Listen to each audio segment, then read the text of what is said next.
You mentioned to Colin having one of those days. What's it like to have one of those days? You even had one last week. Yeah, I mean, it's obviously why you practice and work as hard as you do on your game, and anytime you can have those rounds where you really get it going low and mistake-free, bogey-free is a bonus, and you know that's why you work at it and why you practice the way that we do. You mentioned it's one of those days. You've been having several of those days, it seems like, lately. What is it with your game right now that you feel good about?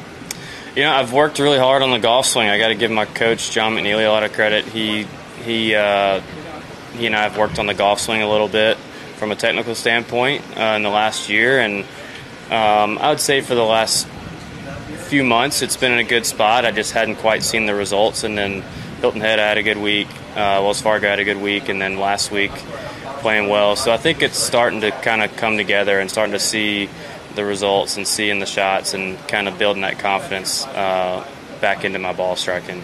JT, your iron play today, 5 of your 9 birdies came within 10 feet. Is that where that better play is manifesting itself? Yeah, I would say that was kind of the theme last week. I think my strokes gained approach was really good, and just ball striking in general. I'm hitting a few more fairways, which allows me to be a little more aggressive with the irons, and my iron play and distance control has been really good. So I've been able to give myself a lot of those kind of 15-footers, 10-footers, and today was the same. Does that give yourself more of a green light in your head standing over a ball when otherwise it might not? Yeah, a little bit. I mean, it's a confidence thing. You know, if you'd asked me that a year ago, there might have been some hesitancy just because I hadn't done it, you know, in a little while. And as soon as you do it a few times and can have a few good rounds, good tournaments, then your confidence starts building and you can get on a nice run. How do you carry this into tomorrow? You look at what you did last week, a 62, and you followed up with a 70. How do you carry this in tomorrow and keep playing at a high level tomorrow? Yeah, I think that's kind of the learning curve I'm going to try and learn from last week was, you know, I didn't play that bad on Friday. I felt like I just couldn't really get anything going. And I would say I was maybe a little too patient or not cautious, but hitting a lot of good shots, but not really getting too many of them close. So I think tomorrow, regardless of where I stand starting the day, I'm going to try and go out there and shoot another number like that, or shoot another solid 5-6 under or something like that, and stay aggressive and not just kind of coast.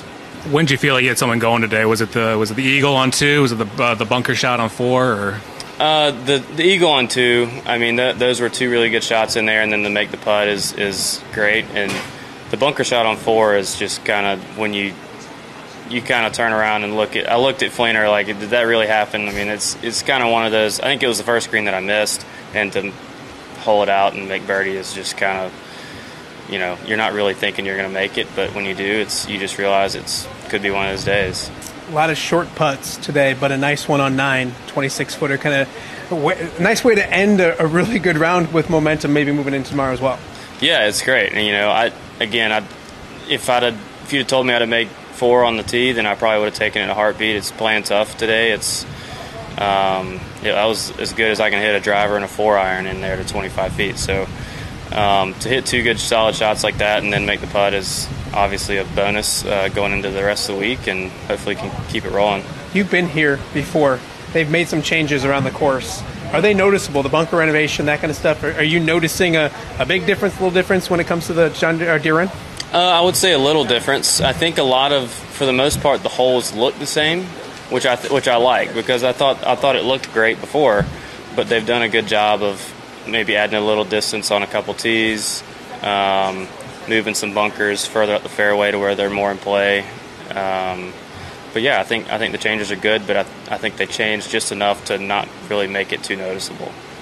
JT, you mentioned being aggressive on this golf course. You know that you have to get to about 20 under, around 20 under for the week to be in contention.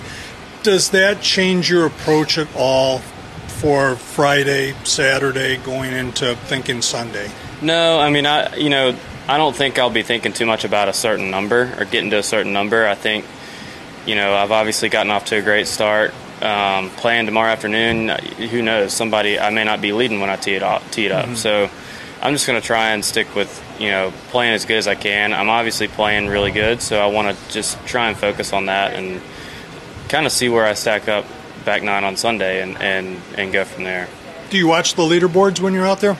I do, yeah. Okay. I mean, I don't try and pay too much attention to it, but I usually have a pretty good idea of where I stand. Perfect. Thank Thank you, JT. All right, thank you.